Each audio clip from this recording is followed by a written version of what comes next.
ఈ ఇమాన్యుయల్ అయితే ఎవరైనా ఉన్నారో నిజంగా ఇమాన్యుయల్ లేకపోతే సెలబ్రిటీ హౌస్లో చాలా డల్గా ఉంటారు. అసలు దాంట్లో యాక్టివ్ పర్సనాలిటీ కనబడతలేరు అసలు.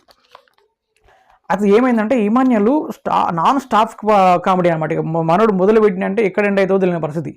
యాజ్ ది జబర్దస్త్లో ఎలాంటి పంచులు వేస్తాడో, జబర్దస్త్లో ఎంత ఫండీ ఉంటాడో, జబర్దస్త్లో ఎంత యాక్టివ్ ఉంటాడో, ఎంతమంది నవ్విస్తాడో అదే పని సెలబ్రిటీ హౌస్లో చేస్తూ ఉన్నాడు. నాకు చాలా బాగా అనిపించింది ఇమాన్యుయల్ని చూస్తూ ఉంటే. ఎక్కడికక్కడ అసలు అందరు సైలెంట్ ఉంటే ఏదో పడుకుంటుంటే కూడా అందరిని లేపి ఎప్పటికప్పుడు జ్యూస్ నింపుతూ అలా ఇలాంటి వాళ్ళు బిగ్ బాస్ హౌస్లో ఖచ్చితంగా అవసరం. మనోడు నేను అనుకుంటున్నా అంటే బిగ్ బాస్ స్టార్టింగే హౌస్లోకి వెళ్ళిన తర్వాత ఫస్ట్ వారమే అందరినీ ఆకట్టుకుంటున్నాడు. అంటే చూసి ఆడియన్స్ కూడా చాలా దగ్గర అవుతుంది నాకు తెలిసి ఇమాన్యుయల్. దీంట్లో భాగంగానే ఈ సెలబ్రిటీ హౌస్లో మనోళ్ళు ఏమన్నారంటే ఇమాన్యుయల్ను ఒకసారి నువ్వు ర్యాంప్ వాక్ చేసి చూడాలని ఉందన్నమాట. ర్యాంప్ వాక్ చేసి చూడాలనగానే మనోడు ఏం చేసిన ఓకే చేస్తా అని చెప్పేసి ఒక రకమైన ర్యాంప్ వాక్ అయితే చేసినది. చాలా వింతగా విడ్డూరంగా అది చూస్తే మీకు అర్థమవుతుంది. ఒక రకమైన గమ్మత్ అనమాట. మనోడు తెలుసుగా మన హిమాలయ నుంచి ఎట్లా చేసుడు కుక్క గంతులు వేసినట్టు ర్యాంప్ వాక్ చేయమంటే చాలా మంచి ఎంటర్టైన్మెంట్, చాలా ఫన్నీగా ఉంటాయి. కంటెంట్ క్రియేట్ చేయడంలో చాలా బెటర్ పర్సన్ ఇమాన్యుయల్.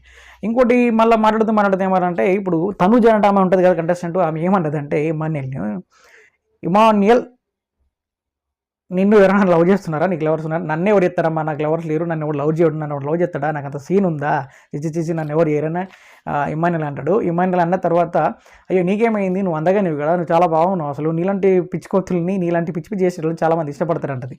నాలాంటి నన్ను ఎవరు ఇష్టపడతారంటే నిజంగా ఎప్పటికప్పుడు నువ్వు చాలా యాక్టివ్గా ఉంటావు, పిచ్చి పిచ్చి పనులు చేస్తూ ఉంటావు, నీకు ఏది నష్టం చేస్తావు, అయ్యో పక్క వాళ్ళు ఏది అనుకుంటారు, లేకపోతే ఆ పక్క వాళ్ళు ఏది అనుకుంటారు, నన్ను తప్పుగా అనుకుంటారు మన అలాంటి ఫీలింగ్స్ నీకుంటాయి. ఎప్పటికప్పుడు నీ స్టైల్లో నువ్వు ఉండి పక్క వాళ్ళని నవ్వించడం, నువ్వు నవ్వడం, నీ చుట్టూ ఉన్న పరిసరాల ప్రాంతాలను, నీ చుట్టూ ఉన్న పరిస్థితులను ఎప్పటికప్పుడు నీకు అనుకూలంగా చూసుకుంటే వాళ్ళందరినీ హ్యాపీగా ఉంచు చూడు, చాలా బాగుంటుంది.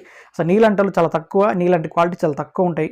నువ్వు చాలా అదృష్టవంతుడు, ఎందుకంటే నవ్వించడం, నవ్వడం నువ్వు చాలా బాగుంటావు కాబట్టి అని చెప్పి తనుజ చెప్తుంది.